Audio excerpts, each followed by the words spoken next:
Now we're going to talk about operations on vectors.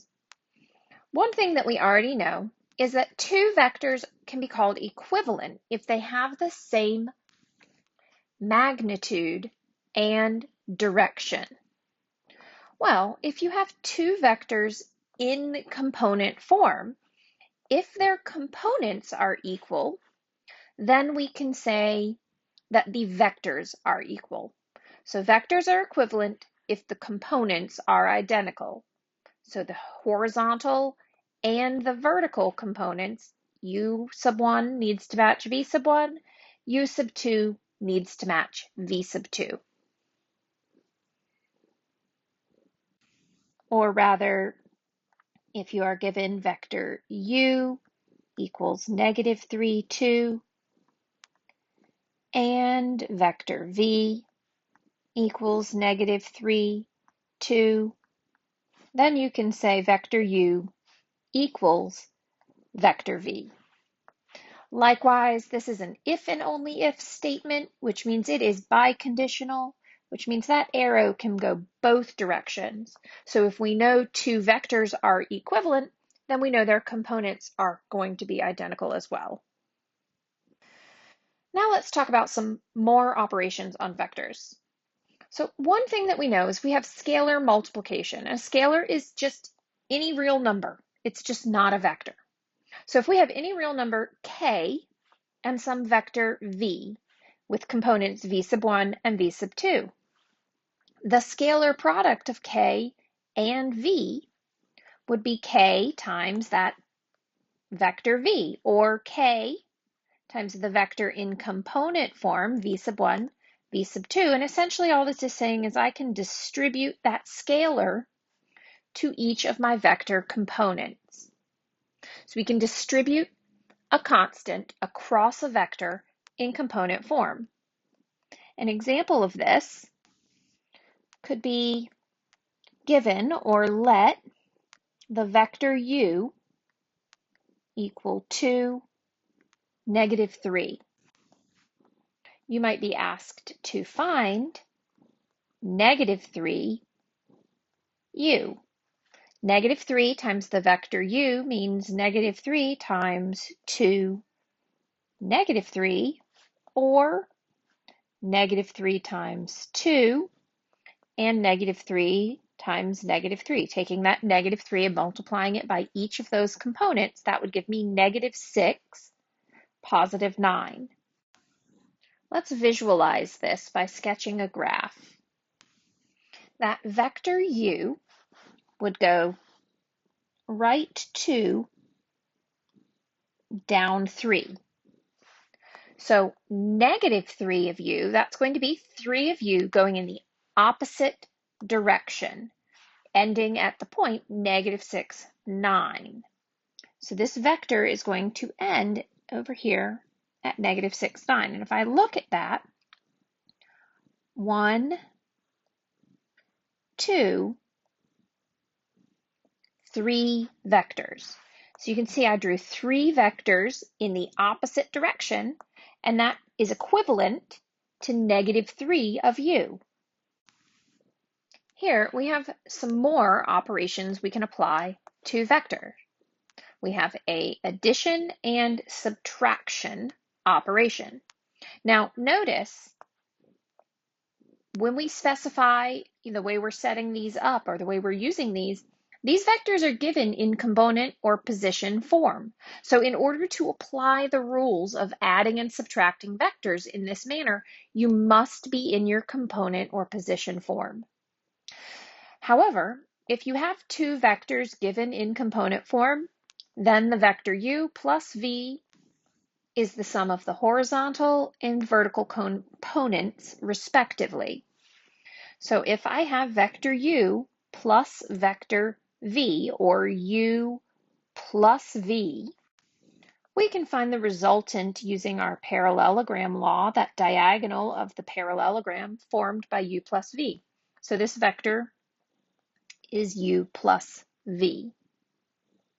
If we were dealing with vector subtraction, again, we would subtract the components, Order does matter when you are subtracting u minus v. Notice the u components are first minus the corresponding v components second. And u minus v creates the other diagonal from the terminal point at v to the terminal point at u. This is what u minus v would look like. Let's look at a couple examples. We are given u as the vector 7, 2, and v as the vector -3, 5. Both are given in component form. Now for example A, we are asked to find u minus 6v, which literally means the vector u, 7, 2, minus 6 of the vector v, -3, 5. Which there's nothing really to apply yet to that first vector, 7, 2. Distributing -6, I have plus -6 times -3 is positive 18. -6 times 5 is -30. At this point, I can just add my components. So I will have 7 plus 18, comma, 2 minus 30. 7 plus 18 is 25. 2 minus 30 is -28. Example B. This might be a good chance for you to pause and try to work this one out on your own. But we have 3u plus 4v. So that means 3 times the vector 7, 2 plus 4 times the vector -3, 5. 3 times 7, I've got 21. 3 times 2, 6. Plus 4 times -3 is -12. 4 times 5 is 20. Again, we're just going to add our components. 21 minus 12 gives us positive 9, and 6 plus 20 is 26. We have one third example here. In this example, we are asked to calculate 5 times v minus 2 times the vector u.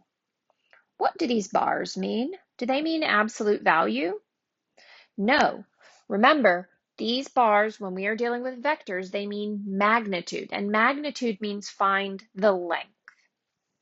Other thing I want you to notice is that this is 5 times v minus 2 times u. That means that the order matters. So let's write this out. I have the magnitude of 5 times vector v, -3, 5, minus 2 times the vector u, 7, 2. Notice I'm still drawing my magnitude bars. So that will become the magnitude of -15, 25 plus -14, -4. I'll go ahead and sum these two vectors. -15 plus -14 gives me -29, and 25 take away 4 is 21. Now that I have just one vector inside my magnitude bars, I'll calculate magnitude. And that's the sum of the squares square rooted. So -29 squared plus 21 squared gives me the square root of 1282, or roughly 35.8.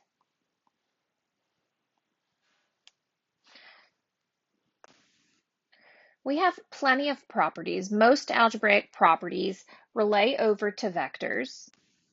So just so you can see, given vectors u, v, and w, as well as b and c, which represent scalars. This bold u represents the 0 vector, who initiates, and terminates at the origin 0, 0, component form written 0, 0. So that represents just a vector which goes nowhere, or in a sense is just a dot. So a couple of these operations, we know that vectors are commutative. Vectors also behave normally under the associative property. Adding a 0 vector to the vector does not change the quantity of the vector, so the additive identity. Vectors behave normally when multiplying. So if you multiply by a scalar 1, you get the same vector. If you multiply by a vector or a vector by 0, you get the 0 vector. So multiplicative identity, or multiplication by 0. We have an additive inverse property. If I add opposite vectors, their sum will be 0. Here we have a different associative property. Essentially, we are applying the associative property with multiple scalars. And properties 7 and 8 say that we can apply the distributive property with scalars and vectors. We can distribute a vector across two scalars or a scalar across two vectors.